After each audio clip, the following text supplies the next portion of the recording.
I don't know who's going to win the MVP next season, but I can guarantee it's going to be one of these 5 players I'm about to name. At number 5, I got Kevin Durant. When he was healthy, KD was clearly the second best player in the league, and he was in that convo for being the best as well. Before he got hurt in the playoffs, he was averaging 35 points, 5 rebounds, 5 assists, 1 steal, and 1 block, shooting 51% from the field, 43% from 3, and 90% from the line. Those numbers are ridiculous. He was playing his best basketball ever. He had a lot of time to recover, so I think he should get back to his old self. Achilles injuries are one of the worst injuries you can get in basketball, but some players have came back strong from that injury. When Dominique Wilkins tore his Achilles, the season after that, he actually played better than he did the season before that. He averaged nearly 30 points, 6 boards, and 3 assists, shooting 46% from the field, 38% from 3, and 82% from the line. So if Dominique Wilkins did it, I know KD can. Oh yeah, every drill that I've done, I've been going as hard as I could. I don't mean 100%. I've been in the league for 14 years. Even if I didn't have an Achilles, I probably wouldn't be 100%. You know, it's the wear and tear over time, I guess. But I feel solid. On top of that, Steve Nash said he wants the Nets to play fast like the 7 seconds or less Suns did. Clearly, the way we played in Phoenix is very common to today's game. So you look around the league, a lot of teams really look in some ways similar to that. But we will, have some similarities. This means we could see KD having his highest scoring average of his career. The most he averaged for a season was 32 points a game. That was the same year he won MVP. In an up-tempo offense, I could definitely see him averaging more than that. We can also see KD's assist numbers go up as well. We've seen him become a better facilitator throughout his career. In his first 6 seasons in the league, he only averaged 3 assists per game, but in his last 6 seasons, he's been averaging 5 a game. Number 4 on this list is Steph Curry. I think he just might have his best season of his career. The last time we seen Steph be the number 1 option on his team, he had one of the best seasons of all time. That year he averaged 30 points, nearly 7 assists, 5 boards, and 2 steals, shooting 50% from the field, 45% from 3, making 5 a game, and shot 90% from the line while leading them to 73 wins. He broke a lot of records this season, but the most impressive one to me was being the only player in NBA history to be in the 50-40-90 club while averaging 30 points a game. Like, that's ridiculous. If he does that again, it's a great chance he'll win another MVP. I can see him averaging more points than he did that year too, because he only played 34 minutes a game that season. They was blowing teams out, so he didn't have to play in a lot of fourth quarters. The team they have now is good, but I don't think they're going to be blowing out teams like they did that season. So that means Curry's going to play more minutes, and if he plays more minutes, I know for a fact he's going to score more points. I can't wait to see what he does. Number 3 on this list is Luka Doncic. He's about to go crazy this season. Last season, he averaged nearly 29 points, 9 boards, and almost 8 assists, and he didn't even shoot the ball that well from 3. He only shot 31% while attempting nearly 9 a game. He's a good shooter though, so I definitely could see that number going up. He shoots at a very high rate on step backs, but for some reason, he doesn't shoot the ball as well on catch and shoot threes. Step back threes are harder, so there's no reason why he should shoot a high percentage on those. I don't know why it was like that, but I know for sure he's definitely working hard on it. Last season when they lost, he spoke about getting better in that area. Do you have anything in mind that you want to improve on after getting a test from a team like the Clippers? I mean, there's a lot of things to improve. You cannot work just on one thing, you can work on everything, But I think especially work on my shooting. That's my key, but you gotta work on everything. If he could shoot around 40% from 3 on the same attempts and get his free throw percentage up to around 80%, I could see him averaging a 34-point triple-double. Imagine if he does that, that would be crazy.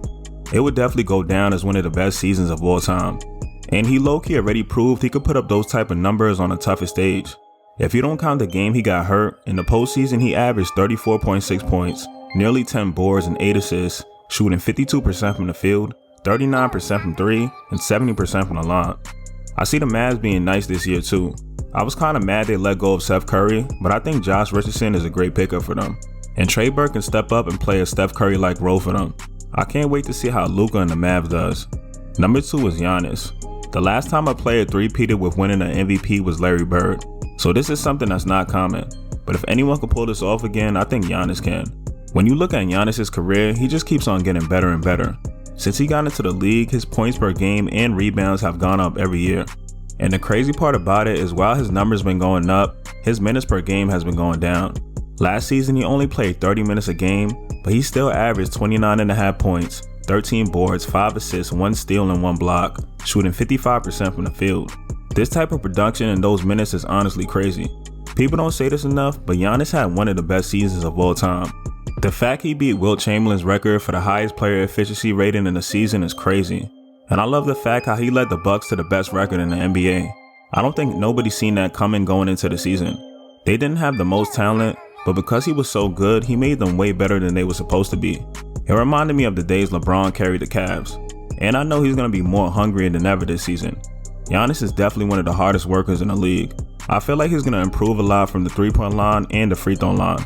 Last season, he only shot 30% from 3, but it was a big improvement from his previous seasons.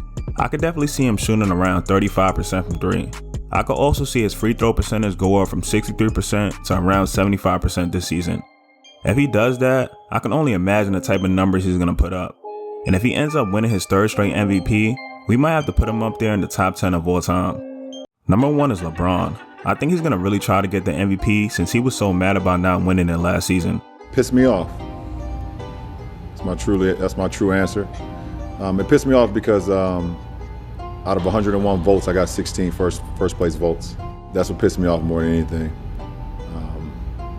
Not saying that the winner wasn't deserving of the MVP, but that pissed me off. Bron is probably not going to have the best numbers statistically since his team is so stacked, but I know the Lakers are going to have the best record.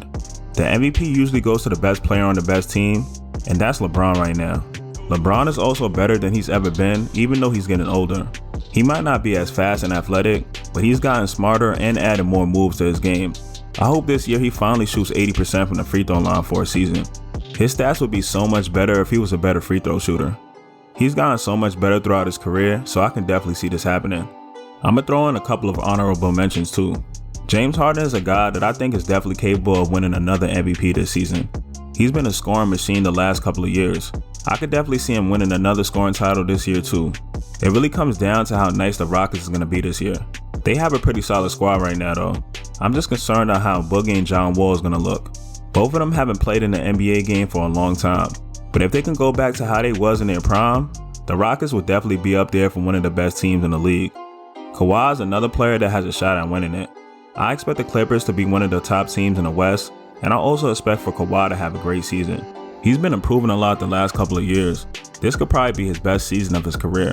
Kawhi has never won a regular season MVP, so I'm pretty sure he's trying to get at least one of those. If he doesn't though, I don't think it's going to take away from his greatness. D-Wade never won an MVP, but people still consider him the 3rd best shooting guard of all time. But who are y'all top 5 candidates for winning the MVP in 2021? Let me know in the comments. And if you like this video, make sure you hit that like button and subscribe for more vids. Peace.